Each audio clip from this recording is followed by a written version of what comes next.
Und Michi, was hast du so während deiner Mittagspause gemacht? Jetzt bin ich mal ein bisschen auf euch angewiesen, ob ihr vielleicht herausfinden könnt oder mir sagen könnt, was diese Pflanze hat. Also verteile ich jetzt das Urgesteinsmehl hier auf der Erde. Schön vorsichtig rundherum. Hallo liebe Freunde da draußen, mein Name ist Michi und ihr wisst, was das heißt. Es geht wieder um unsere Lieblingskulturpflanze. Wir sind in der zweiten Woche unseres Kulturprojektes, der Royal Haze Automatic. Und es wird so langsam Zeit, weil ich die Automatic-Pflanze in einen zu kleinen Topf gesetzt habe. Ich habe den Samen einfach so mal ganz unbedarft in die Anzuchterde reingesteckt, ohne darüber nachzudenken, dass man eine Automatic-Samen ja eigentlich direkt in den großen Topf setzen sollte. Wird es jetzt aber Zeit, nach so 2 Wochen, dass die Pflanze in den finalen Endtopf kommen soll. Das hier wäre der finale Endtopf, der hat so 15 bis 16 Liter. Da kommt unten eine kleine Drainageschicht rein und dann soll dieser Topf hauptsächlich mit eben dieser Erde hier gefüllt werden. Das ist wieder so eine Erde von meinem Erdenhersteller hier um die Ecke, die sich stets darum bemühen, mein Vertrauen zu gewinnen. Wir müssen noch herausfinden, ob es das wert ist. Nee, Spaß beiseite. Also ich war jetzt letzte Woche auch wieder da, habe wieder groß eingekauft. Ich kaufe auch alles selbst. Aber da ist einfach auch ein sehr, sehr netter Mitarbeiter. Grüße gehen raus an Ali, der sich wirklich allen Fragen stellt, die ich so zu den Erden habe und hier und da Hilfestellung gibt. Und der hat uns hier auch jetzt basierend auf der Anzuchterde, die wir von Kleeschulte schon haben, eine andere Erde mitgegeben. Auch die wurde speziell für Cannabis entwickelt. Hier steht drauf Profi Perfect Buds Full. Also wir haben die Leiterde zur Anzucht verwendet und verwenden jetzt diese Full-Erde, die speziell aufgedüngt wurde für Cannabis, und werden diese in diesen Topf reinfüllen und dann anschließend unsere kleine Royal Haze Automatic aus dem Leitmix rausholen und diese in den großen Topf setzen, wo sie dann bis zur Ernte hoffentlich drin bleiben kann und wachsen kann. Das hier ist eine torfhaltige vorgedüngte Erde. Heißt also, wir werden sie im Laufe des Wachstums auch immer mal kontrollieren müssen. Ne? Nicht, dass da die Nährstoffe ausgehen oder es irgendwie zu Mineralmangelerscheinungen kommt. Und wenn ich jetzt gerade schon bei dem Punkt Mineralmangelerscheinung bin, habe ich nämlich vor, dem Ganzen etwas entgegenzuarbeiten, indem ich ein bisschen was von diesem Waschmittel, nein, Spaß beiseite, also ist kein Waschmittel drin, hier ist altes Urgesteinsmehl drin. Und dieses Urgesteinsmehl enthält zahlreiche zusätzliche Spurenelemente und Mengenelemente, die man der Erde zusetzen kann. Die soll die Bodenstruktur verbessern und die Pflanze auf lange Sicht eben auch mit zusätzlichen Mineralien versorgen. Besonders im Hinblick auf Calcium und Magnesium natürlich interessant. Möchte ich gerne diese Erde in der Menge von 10 bis 50 Gramm Urgesteinsmehl pro Liter hier dazugeben, um eben dafür zu sorgen, dass die Pflanze eine bestmögliche Versorgung von Spuren und Mengenelementen hat. Allerdings aber, und jetzt kommt der wissenschaftliche Part, habe ich zunächst überhaupt keine Ahnung, was diese Erde hier für einen pH-Wert hat. Ich weiß auch gar nicht, wie da die Nährstoffzusammensetzung ist, denn hier hinten steht überhaupt nichts drauf dazu. Die Erklärung ist mir Ali von Kleeschulte noch schuldig. Was für einen pH-Wert diese Erde hat. Und dafür habe ich mir hier so einen pH-Bodentest gekauft von Neudorf. Und da werden wir uns jetzt mal diese Erde hier mit testen und mal schauen, liegt denn die Erde überhaupt im richtigen pH-Wertbereich für unsere Kulturpflanze Cannabis? Und vor allem, was für eine Auswirkung hat denn die Zugabe von diesem Urgesteinsmehl auf den pH-Wert des Bodens? Ja? Der Versuch wird wie folgt aufgebaut. Ich werde hier 100 Milliliter der Erde reingeben und dann werde ich mal das Maximum von der empfohlenen Dosierung, also 50 Gramm pro Liter, bedeutet auf 100 Milliliter ein Zehntel, 5 Gramm Urgesteinsmehl darunter mischen und dann nochmal einen pH-Test machen. Und dann werden wir gleich zusammen sehen, ob denn das Urgesteinsmehl überhaupt eine Auswirkung auf den pH-Wert hat. Und dann werde ich entsprechend entscheiden, wie viel Urgesteinsmehl ich zu der Erde gebe, bevor wir dann letztendlich unsere kleine Pflanze, die Royal Haze Automatic, in die finale Erde geben und in den finalen Topf. Ja, wenn das Experiment abgeschlossen ist, würde ich sagen, gehen wir zusammen auch nochmal hoch zu unserer kleinen Pflanze und schauen uns den aktuellen Stand an. Und dann gucken wir eben mal durch. Hier gibt es auch so eine Anleitung bezüglich der Kulturpflanzen. Ja? Also welche Pflanze braucht welche pH-Werte vom Boden. Schauen wir doch mal, ob wir unsere Pflanze hier finden. Rasen, Wiesen, Weiden, Gemüse und Kräuter. Ich denke mal, da ist das dabei, was wir brauchen. Hier steht es da. Brokkoli. Optimaler pH-Bereich von 6,0 bis 7,0. Da würde ich sagen, das passt doch schon mal ganz gut. Da können wir uns auf jeden Fall dran orientieren. Also wir sollten im Idealfall nicht unter pH 6 kommen und auch nicht über den pH von 7. Schauen wir mal, was wir weiteres hier drin haben. Wir haben hier kleine Beutelchen mit verdächtig anmutendem Pulver. Zum Glück steht hier Neudorf drauf. Und dann legen wir das mal beiseite. Haben hier noch ein Röhrchen dabei mit destilliertem Wasser, 20 Milliliter. Ein kleines Reagenzgläschen. Und nochmal ein Beutel mit verdächtigem Pulver. So, Packungsbeilage. Hier steht es drauf. Entnehmen Sie die Bodenprobe gemäß dem beiliegenden Merkblatt. Da habe ich mal kurz drauf geguckt. Da geht es so darum, wenn man jetzt zum Beispiel einen Acker hat oder so, dass man nicht direkt in der Nähe von der Straße die Bodenprobe nimmt oder je nachdem, was man eben anbaut, wie tief man die Bodenprobe nehmen soll. Wir nehmen unsere Bodenprobe ja hier direkt aus dem Sack für die Kulturpflanze. Dann steht hier, man soll das Untersuchungsröhrchen 10 mm hoch mit der Bodenprobe füllen. Jetzt hat dieses Röhrchen hier leider keine Markierung, aber ich habe gesehen, hier gibt es eine Markierung. Und weil das ehrlich gesagt mir ein bisschen zu fummelig ist und ich die Höhe nicht einstellen kann, werde ich mir jetzt hier mit diesem Stift mal eben einen Strich machen. So, das ist ungefähr 1 Zentimeter. Und dann hat man das gefüllt, soll man das bis 35 mm mit destilliertem Wasser füllen. Also dann machen wir uns auf der zweiten Höhe auch nochmal einen Strich. Und dann soll das Pulver hinzugegeben werden aus einem Portionsbeutelchen. Und dann soll das 30 Sekunden lang kräftig geschüttelt werden. Und dann kann man den pH-Wert mithilfe dieser Skala ablesen. Also wir wollen irgendwo, also violett wäre schon etwas zu viel und wenn wir ins Grünliche gehen, wäre es etwas zu sauer. Und dann würde ich sagen, dann fangen wir doch einfach mal an. Dann fülle ich mir doch hier mal ein bisschen Erde mit rein. Ja, das kann ja was geben. Ich nehme mal hier meinen Profi-Erdenverdichter zur Hand. So, dann würde ich sagen, sind wir genau mit der Bodenprobe auf 10 mm. Und jetzt nehmen wir das destillierte Wasser und füllen das bis zum zweiten Strich eben auf. So, ihr seht, es ist bis zum zweiten Strich gefüllt mit dem destillierten Wasser. Und jetzt muss ich nur noch unser Portionsbeutelchen Pulver dazugeben. Eigentlich hatte ich euch ja versprochen, auch noch den pH-Wert von Wasser und so zu messen. Aber da ich sonst das Gefühl habe, dass die Folge ein bisschen zu aufgebläht wird, sparen wir uns das für nächste Woche. Ja, mir ist jetzt wichtiger, dass die kleine Pflanze in einen größeren Topf kommt zeitnah, damit sie da schön wurzeln kann. Und deswegen kümmern wir uns jetzt erstmal um die Erde und um den pH-Wert des Gießwassers kümmern wir uns dann nächste Woche. So, das hat einigermaßen gut geklappt. Stöppen drauf und dann shake it. Guck hier auf meine Uhr, dass wir hier die 30 Sekunden abzählen. Das sieht ja schon schäumig aus hier. Ein Erdenshake. Shake, shake, shake. Shake, shake, shake. Shake your booty. Also, ich bin jetzt mal ganz ehrlich.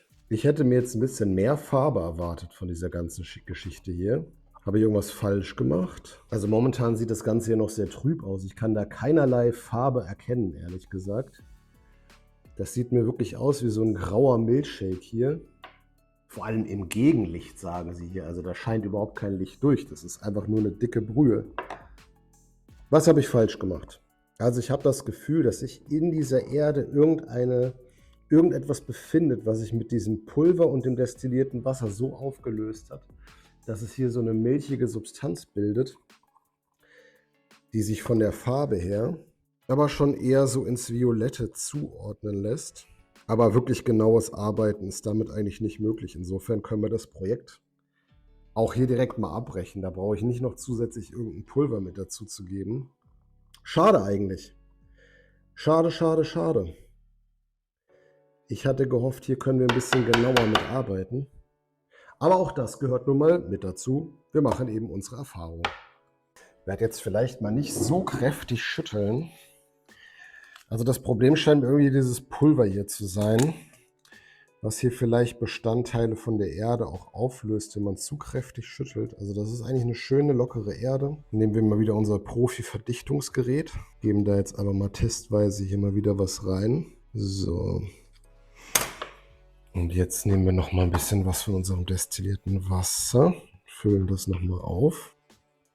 Versuche mal eine andere Alternative zu wählen.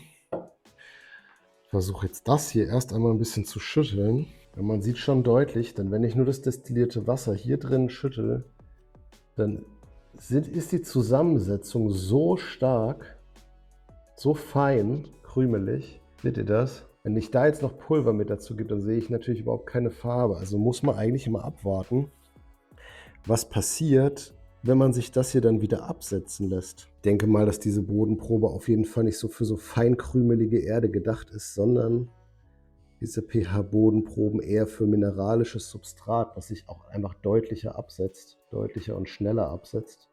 Ich gebe da jetzt noch mal ein Päckelchen mit zu.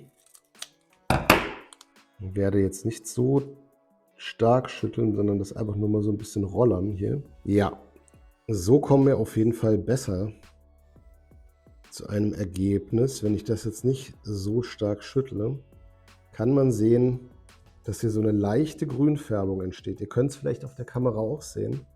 Es sieht auf jeden Fall eindeutiger aus, als das, was wir gerade eben gemacht haben. Also zuerst Erde schütteln, kurz absetzen lassen und dann das pH-Pulver dazugeben.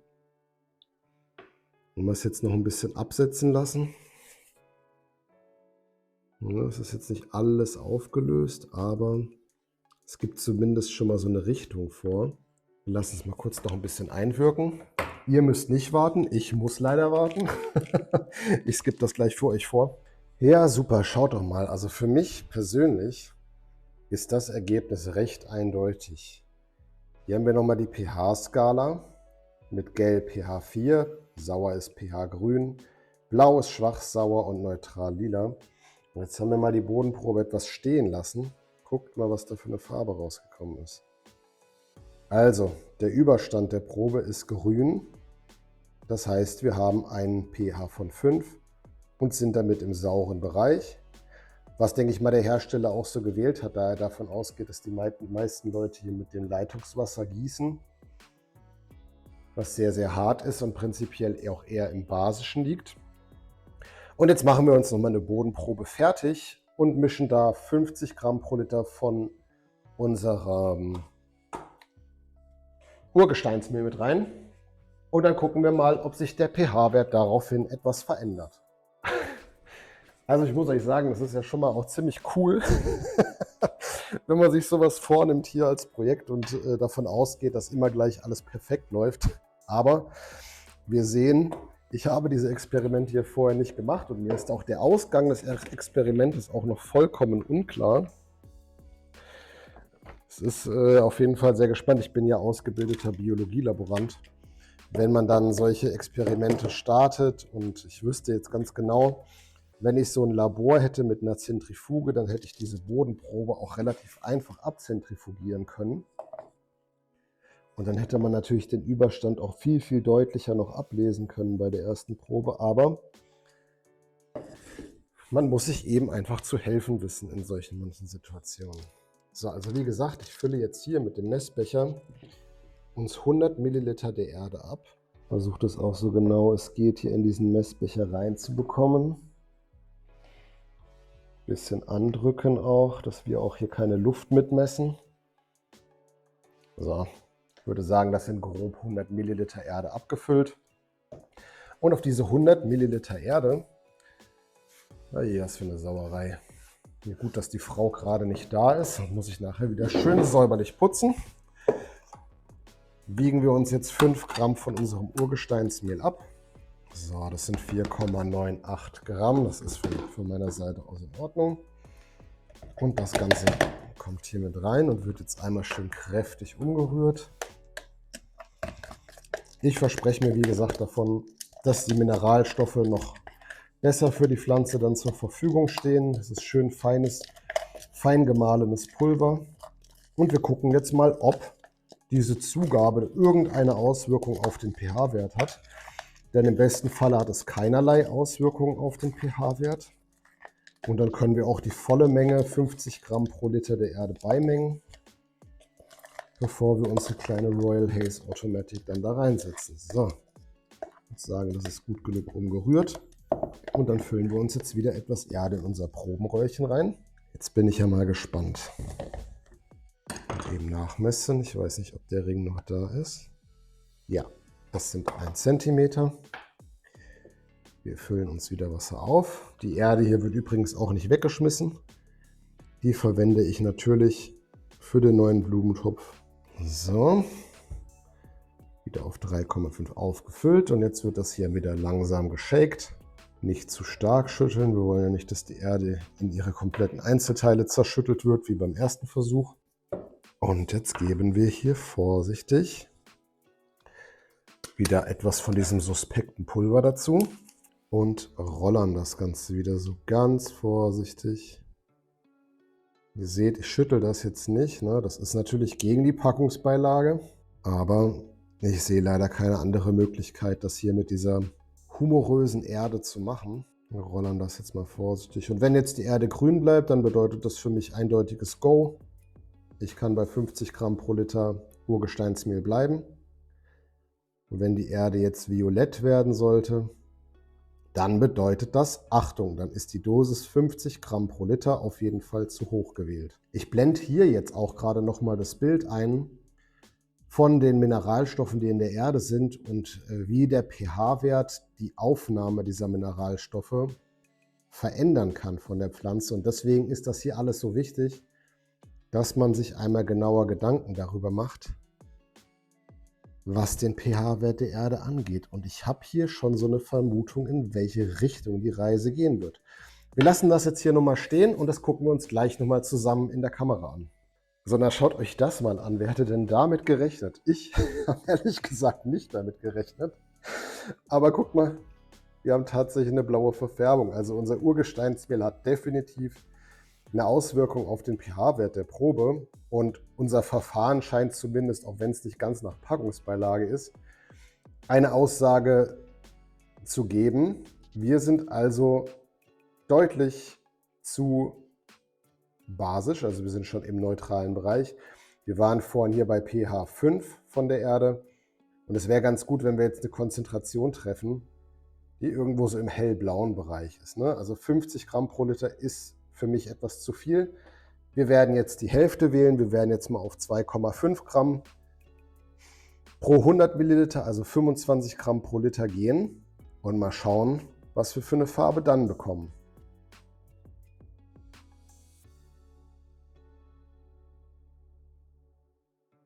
Ja, schaut mal hier.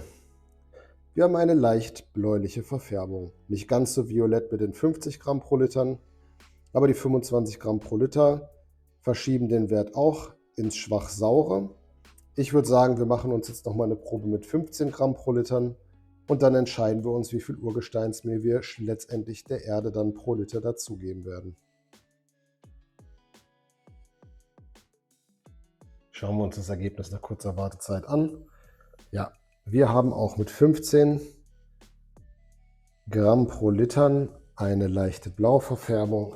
Und hier nochmal auf der Packung, was so eine kleine blaue Verfärbung bedeutet. Wir sind also im schwach sauren Bereich bei pH 6. Ich werde mich aufgrund dieser Ergebnisse jetzt für 10 Gramm pro Liter entscheiden, also der unteren Konzentration, weil ich einfach nicht möchte, dass der Boden zu stark ins Alkalische geht, weil ich ja auch mit Leitungswasser bzw. mit leicht enthärtetem Wasser gießen möchte. Ist es okay, wenn der auf jeden Fall noch leicht sauer ist, aber ich möchte natürlich nicht auf die Vorteile verzichten, die mir das zusätzliche Calcium und Magnesium im Boden bietet. Ei, wie sieht das denn hier aus? Also, wir haben unser Ergebnis. Ja? Das Urgesteinsmehl soll dosiert werden, 10 bis 50 Gramm pro Liter, sagt der Hersteller. Wir haben unseren Boden mit ein paar Dosierungen des Urgesteinsmehl versehen und diesen pH-Bodentest angewandt und haben gesehen, dass bereits die niedrigen Dosierungen hier ausreichen, den Boden-pH-Wert leicht anzuheben und dass wir hier Calcium und Magnesium mit drin haben, denn sonst hätten wir nicht mithilfe dieses Tests den pH-Wert anheben können. Also werde ich hiervon 10 Gramm pro Liter der Erde schon zugeben. Das sollte in jedem Fall ausreichen. Und dann hoffen wir mal, dass es der Pflanze was Gutes tut. Ja, den pH-Wert heben wir nicht zu stark an. Und wir sorgen dazu, dass doch zusätzliche Spurenelemente und Mengenelemente eben über die Wurzeln aufgenommen werden können. Wow, und jetzt bin ich mal gespannt, wie ihr dieses ganze Experiment hier fandet. Fandet ihr es zu wissenschaftlich? Fandet ihr es zu scharlatanerisch betrieben? Ich bin froh, dass ich zumindest für mich eine Aussage gefunden habe. Und vielleicht kann der ein oder andere von euch da draußen ja für seine zukünftigen Projekte auch was damit anfangen. Ja? Jetzt würde ich sagen, gucken wir uns die Pflanze oben an und dann topfen wir sie in den größeren Topf hier um, damit sie wieder richtig schön Kraft tanken kann aus dieser nährstoffhaltigen Erde zusammen mit diesen Mineralien, die wir ihm dazugeben. Ja, also bis gleich. Jetzt kommt der Moment, auf den ihr alle lange gewartet habt. Jetzt habe ich euch fast 20 Minuten mit Erdemessen hier genervt. Ich hoffe trotzdem, dass da was hängen geblieben ist. Und gucken wir uns mal das Pflänzchen an, um das es ja hier gehen soll. Unsere Royal Haze Automatic ist jetzt seit gut fast 2 Wochen in der Erde, das Samenkorn. Zuletzt haben wir es uns vor etwa einer Woche angeschaut. Und schaut mal hier, da sind die Primärblätter nun gut ausgebildet. Die nächsten Blätter kommen direkt raus hier. Das sind so Dreifachblätter auf beiden Seiten und in der Mitte sieht man auch schon, da wachsen schon die nächsten Blätter raus. Was mir jetzt ehrlich gesagt nur nicht so gut gefällt, ist einmal die Farbe der Blätter. Also das könnte durchaus schön saftiger sein. Und auch seht ihr da hinten am hinteren Blatt, da ist so ein Fleck in der Mitte. Jetzt bin ich mal ein bisschen auf euch angewiesen, ob ihr vielleicht herausfinden könnt oder mir sagen könnt, was diese Pflanze hat. Ich gehe jetzt einfach mal davon aus, dass diese Anzuchterde jetzt mittlerweile erschöpft ist. Die Pflanze hat ganz gut gewurzelt hier drin und ist auf jeden Fall auf der Suche nach Wasser und Nährstoffen. Also wird es Zeit, dass wir diesen kleinen Kollegen jetzt in nährstoffreiche Erde bringen. Und die bereiten wir jetzt vor, den Topf, den großen Topf. Und dann darf diese kleine Pflanze umziehen. Und dann werden wir morgen nochmal die Pflanze hier drin uns anschauen, ob sie das Umziehen in den größeren Topf gut mitgemacht hat. Dann bereiten wir doch mal unsere Erde vor für unsere Royal Haze Automatic, die gerade in einem viel zu kleinen Topf drin ist. Viele von euch da draußen haben auch gesagt, eine Automatic-Sorte kann man direkt auch in den großen Topf pflanzen. Das habe ich ein bisschen verbockt, aber ich denke mal, es ist erstmal halb so schlimm. Ich hoffe mal, dass diese Umzugsprozedur gut überstehen wird. Ja, was machen wir jetzt? Wir haben ja diese Erde hier. Das ist der Full Mix, also sehr nährstoffreiche Erde. Und da füllen wir uns jetzt diesen Topf eben mal so voll Erde, wie wir brauchen. Das ist eine schön leicht krümelige Erde. Ich höre das auch, da ist so Perlite-Zuschlag mit drin, also damit es auch schön Feuchtigkeit speichern kann. Und dann füllen wir uns diesen Topf mal eben so voll mit der Erde, wie wir es brauchen. Wir dürfen nicht vergessen, wir haben ja auch noch die Erde von unseren Experimenten. Die mischen wir auch hier mal mit dazu. Wir dürfen nicht vergessen, unten in den Topf kommt ja auch noch ein bisschen Drainage. Für die Drainageschicht habe ich hier so Holzhackschnitzel gewählt. Ich wollte einfach keinen Blähton dafür nehmen, weil ich dann nämlich so, wenn die Pflanze dann fertig ist, die Erde zusammen mit den Holzhackschnitzeln einfach so entweder wieder anreichern kann oder eben auf den Kompost geben. So, und hier habe ich in diesem Multifunktionsbecher hier direkt mal die 150 Gramm abgewogen, Urgesteinsmehl, 150 Gramm, weil wir gesagt haben, 10 Gramm pro Liter Erde geben wir davon dazu und der Topf hat ca. 15-16 Liter. Also verteile ich jetzt das Urgesteinsmehl hier auf der Erde. Und dann wird hier einmal gut durchgemixt, damit sich das Urgesteinsmehl auch gut drin verteilt. Weil wenn das jetzt nicht gut verteilt wird, dann kann es natürlich sein, dass sich da pH-Gradienten in der Erde bilden.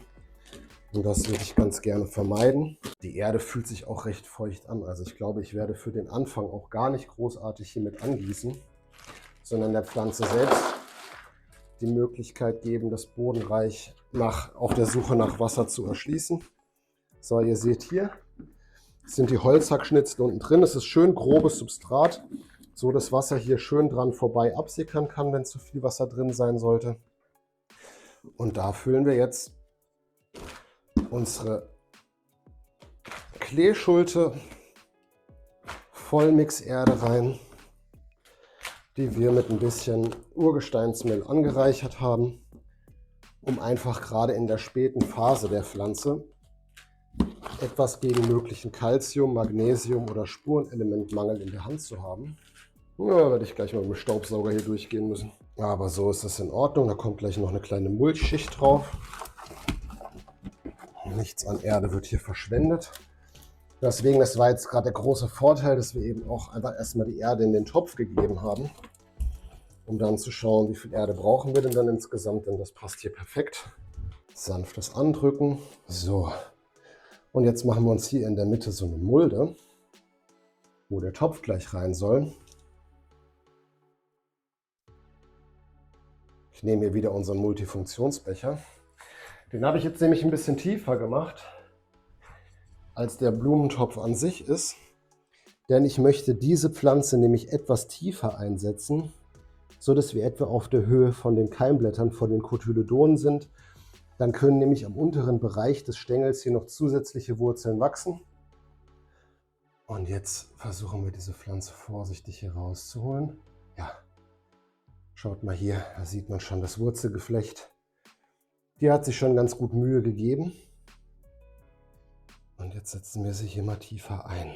Schön vorsichtig rundherum, ohne die Wurzeln, die filigranen Wurzeln zu schädigen.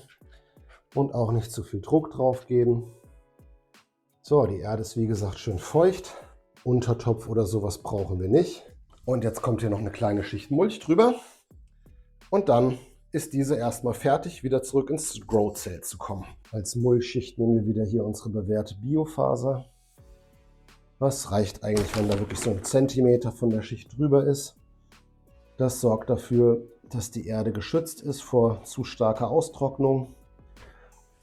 Und dass sich da einfach irgendwelche Algen oder sowas drauf bilden, die nicht schön sind und gegebenenfalls das kleine Pflänzchen auch krank machen könnten. Und dann kommt diese jetzt wieder zurück ins Grow-Zelt. Und dann schauen wir, wie sie das Umtopfen überstanden hat am morgigen Tag. Gut, so, nun ist der Moment gekommen. Die Pflanze steht jetzt seit 24 Stunden hier im neuen Topf in unserem Zelt. Ich habe das Zelt gerade mal ein bisschen freigeräumt, weil ich euch noch was anderes zeigen möchte. Und die Pflanze steht hier bei ungefähr 80% Luftfeuchtigkeit. Das fällt jetzt natürlich, weil ich hier gerade das offen habe.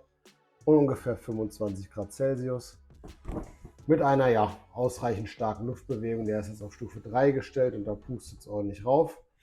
Und die Beleuchtung ist immer noch bei 18 Stunden und 230 ppfd bzw. 15 dLi. Ich hatte sie mal auf 300 ppfd hochgestellt. Da war sie bei ungefähr 18 dLi. Ich habe das Ganze aber noch mal ein bisschen zurückgestellt, weil ich so ein bisschen die Vermutung habe, ich bin mal gespannt, wie gesagt, was ihr dazu sagt, dass diese Flecken hier vielleicht Lichtstress ist, dass er eine Zeit lang zu viel Licht bekommt. Die DLI sollte eigentlich bei maximal 15 bis 16 sein. 18 war vielleicht ein bisschen zu hoch. Ja, guckt es euch nochmal genauer an. Die Fachexperten unter euch, vielleicht könnt ihr ja irgendwie sagen, was es gewesen sein könnte, was hier diese leichte Gelbverfärbung und diese Flecken hier hinterlassen hat.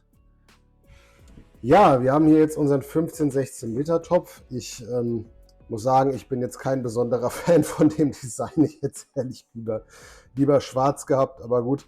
Das ist der einzige, den wir jetzt in der Größe so zur Verfügung hatten. Und der ganze Topf steht hier auf einem Drain Master. Das ist hier ein Produkt made in Germany. Das ist wirklich sehr, sehr robuster Kunststoff. Und wenn ich das jetzt mal leicht anhebe, dann sieht man, dass die Flüssigkeit, die unten aus dem Topf rauskommt, die fließt hier unten durch und kann in dieser Schale hier aufgefangen werden. Und entweder nimmt man sich dann diese Flüssigkeit hier raus und gießt es eben nochmal hier oben nach, wenn man möchte. Oder man hat direkt die Möglichkeit, mit diesem Drain, der hier durchgelaufen ist, eben den pH-Wert oder den EC-Wert zu messen oder noch andere Messungen anzustellen, um zu schauen, ist denn die Pflanze ausreichend mit Nährstoffen versorgt? Was sagt der pH-Wert? Vielleicht muss man den pH-Wert korrigieren, damit man wieder in den richtigen Bereich kommt. Und ja, diese Drainmaster-Station, guck mal hier, die habe ich mir auf ein Brett gestellt. Und unter diesem Brett, da ist so ein kleiner Drehteller. Produktlink schreibe ich euch mal unten in die Beschreibung rein für diesen Drainmaster und für den Drehteller. Ich finde, es ist eine super Sache, denn ich kann hier täglich immer mal die Pflanze um 90 Grad drehen und dann bekommt die, ohne dass ich da großartig viel rumstellen muss an der Lampe oder sonst, immer mal einen anderen Beleuchtungswinkel ab und wird so gleichmäßiger beleuchtet. Und ich habe es später leichter, sollte ich mal irgendwas bei der Pflanze zu schneiden haben, dann muss ich sie auch nicht mit dem gesamten Topf hier drehen, weil der kann recht schwer werden und gerade so in gebückter Haltung ist das echt unangenehm.